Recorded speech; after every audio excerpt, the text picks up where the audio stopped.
Hi guys, it's me again, Anjo Aguilar, your trusted real estate broker, and welcome back sa second part ng ating house tour dito sa Tanawan Park Place, Tanawan, Batangas.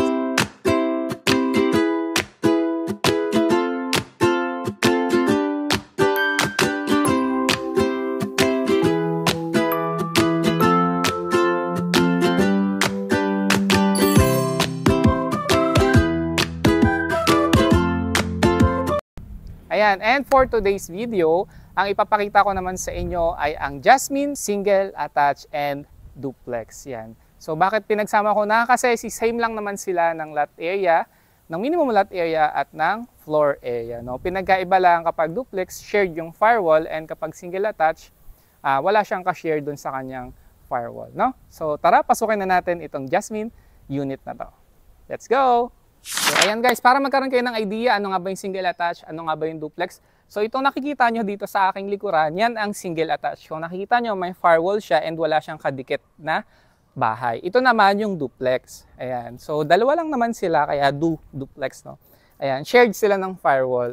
And halos same lang naman sila ng single attached pagdating sa floor area at usable floor area. And let's go, pasukin na natin yung actual turnover ng Jasmine Single Attached and Duplex. So yan, si Jasmine Single Attached ay may minimum lot area na 58.5 square meters at usable floor area na 44.5 square meters, no? Ayan, so bago natin pasukan ng unit, tingnan muna natin yung ating exterior part ng bahay. So same lang din ni Jasmine Townhouse ang design, no? May wall cladding and may setbacks pa tayo. May setback tayo dito na approximately 2.5 meters, no? Kasi ang parking po natin kapag Jasmine Single Attached at Duplex, nasa my side na po siya. So, ayan. Meron pa kayo ditong ample space para sa inyong pocket garden. And this will be your parking naman. Kasya po dito ang sedan. Ayan. So, kung meron kayong mga pick-up, kasya din naman, no? And, syempre, accessible po yan papunta sa ating kitchen, which is dito po yung ating kitchen, no? May space pa rin tayo dito sa likod, which is pwede natin gawing extension ng kitchen or laundry area dahil may naka-ready na po tayo ditong sink, no? Pero ang papasukin natin ay dito sa harap.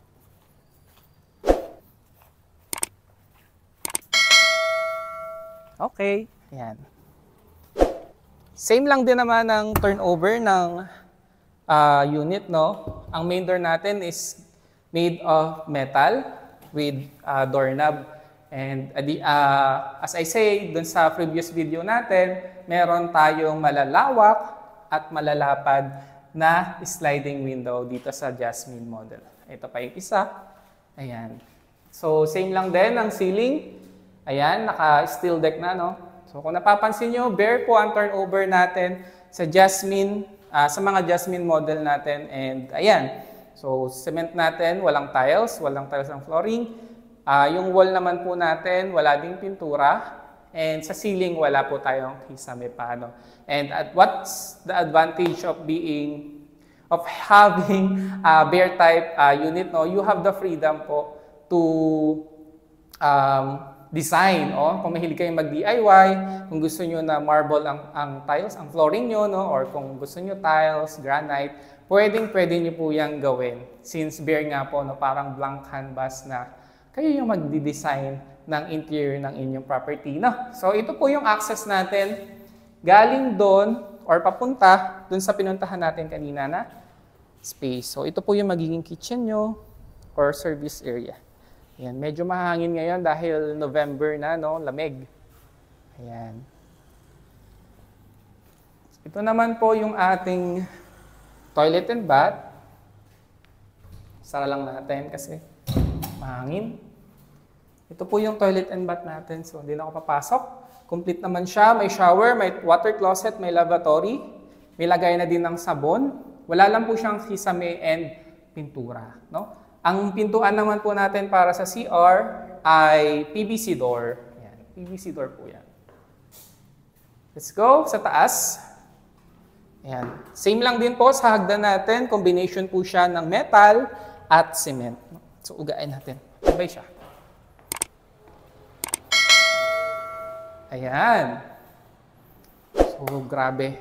Damang-dama ko yung hangin Kasi once I open this window, ang daming hangin na pumapasok and sobrang liwanag, no? Kasi nga, malawak yung ating window. So, take advantage of that. So, ito naman po yung second floor. Same lang din po sa Jasmine.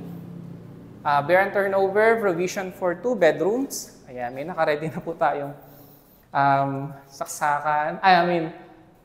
Lagayan ng bumbilya and switches. So, meron na din po tayong mga outlet, no? Ayan. So, provision to for 2 bedrooms. And baka naguguluhan pa rin kayo kung ano yung pwede natin gawin dito sa Jasmine single attached or duplex. So, paano nga ba natin ito i-renovate? Paano ba natin ito i-maximize? Yung lote natin na almost 60 square meters, no? Ano ba yung pwede natin gawin? So, to give you an idea kung ano yung pwede natin gawin dito sa property nito, puntahan natin yung sample expanded unit natin sa kabila. So, tara, let's go! And ayan guys, ito na nga yung ating sample expanded unit ng Jasmine single attached and duplex na ipapakita ko sa inyo. Ito po yung nasa likod natin. And baka lang kayo magtaka kasi dun sa pinakita nating actual turnover, nasa may left side yung parking and dito naman sa kabila nasa may right side, no? Kasi yung ating model house is duplex, no? Pero kung single attached po yan, pares lang din pong nasa left side yung car park natin. So, depende na din sa orientation ng ma-avail natin na property. So, pasukin natin. Bago natin pasukin, ito muna, no? Ito po yung space natin sa side kapag nag-avail tayo, no? So, ginawa nilang covered parking, no? Kasya pa rin po ang ating pick-up or yung mga SUV natin, no? Kahit nga van, kasya din, no? Okay. So, dito din naman sa side, hindi naman nag-allow yung ating setback. So, ginawa na lang nila ng landscape, no, para sa garden. Okay. So, excited na ba kayo kung ano yung magiging sample expanded natin once na renovated na yung Jasmine single attached? Let's go! Okay. Actually, ayan.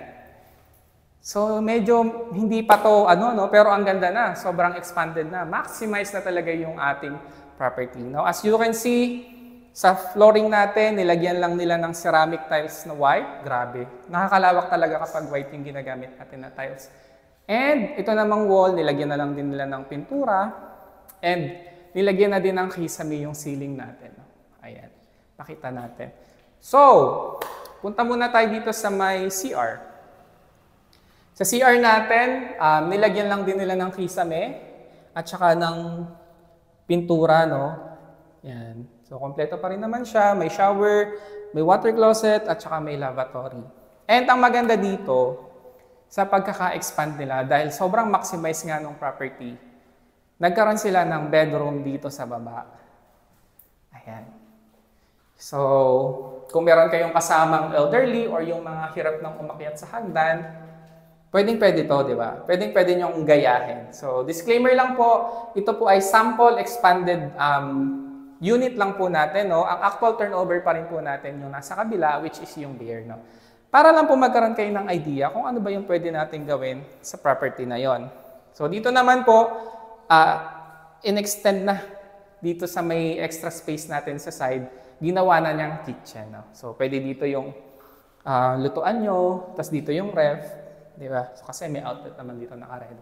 And, akala nyo sobrang inubos na yung lote. Hindi po. Kasi meron pa rin tayo ditong space sa likod. Medyo nag-e-echo, no? Ayan. May space tayo dito sa likod para sa ating utility area or service area or laundry area. Or siguro dito yung gusto nyong kitchen, pwede naman, no?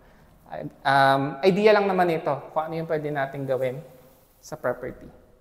So, meron pa rin ditong awning window. Ayan. Pakita natin. Laki. So, ayan, 5'9" po ako. Ayan, ang laki. Let's go sa taas. Sa stairs naman, pininturahan lang nila. Wala naman masyadong binago sa stairs natin. And, ayan. Dito sa second floor, kung nabanggit ko kanina, provision for 2 bedrooms lang siya.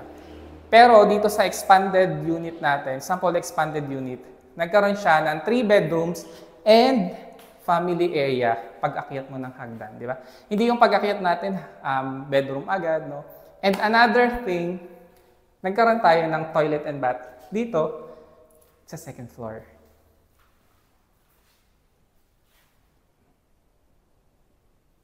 Ayan. So dito naman, ayan, meron tayong family area or receiving area, no? Pwedeng dito yung magiging additionally, pwede family area nga, no? Pwede kayong manood ng movie kasi meron naman ditong outlet. Yan. So dito nyo, wall-mounted na television, no? 50 inches TV flat screen. So pwede kayong mag-movie marathon dyan ng family nyo. So pasok tayo sa first bedroom. Ayan. Ito yung first bedroom natin. Ganda, grabe. So, ginawa lang nila sa floor, vinyl tiles. Ayan. So, meron pa rin siyang malawak na window. Ayan. Ito, naka-face to sa may front ng property. Ayan.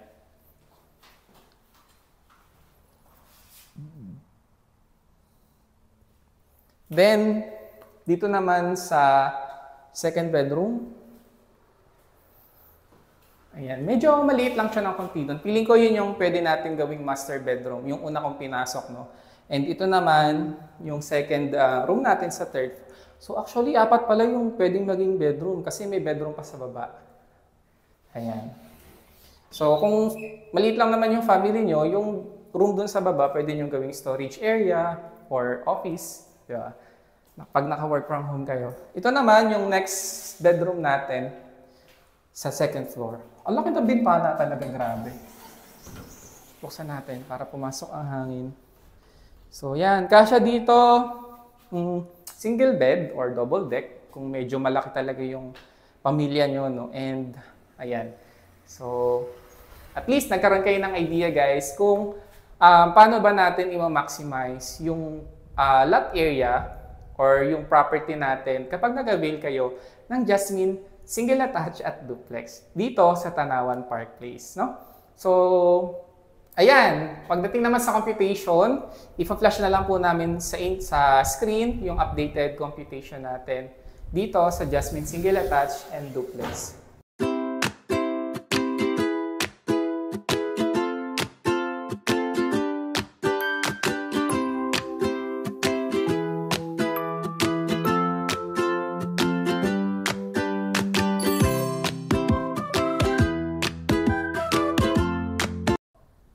So ayun guys, dito na po natatapos ang ating house tour para sa Jasmine Jasmine Single Attached and Duplex dito sa Tanawan Park Place. And kung naghahanap kayo ng property dito sa South, especially dito sa Batangas, you can consider this project, no? So kung gusto niyo naman pong makita ng personal or mag-site tripping, you can contact me sa contact details na magpa-flash sa inyong screen. Once again, this is Broker Anjo, your trusted real estate broker, and thank you for watching.